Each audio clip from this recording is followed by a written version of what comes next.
মানুহৰ জীৱনত ধুমুহা বৰষুণ হোৱাটো স্বাভাৱিক আৰু প্ৰত্যেক মানুহৰ জীৱনতে আচলতে দুখ যাতনা একান্ত লগৰীয়া। কিন্তু এই দুখ যাতনাবিলাকক হতাশাবোৰক আমি লগত লৈ ফুৰিলেই নহ'ব, তাৰ সৈতে আমি মুখামুখি হৈ জীৱনৰ যুঁজখন নিয়াৰিকৈ আমি প্ৰত্যেকেই চলাই নিব লাগিব।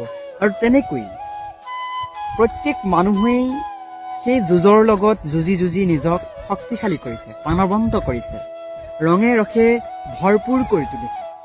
জীৱনৰ আটাইতকৈ আনন্দ তাতেই যেতিয়া সৰু সৰু প্ৰাপ্তিবিলাকে ঘৰখন নিজৰ আপোন শুভাকাংক্ষী মানুহবিলাকক সুখ দিয়ে, তেতিয়াই হয়তো মানুহজনৰ জীৱনৰ সেই প্ৰাপ্তিবিলাকে আচলতে কৈ দিয়ে জীৱনৰ অৰ্থ।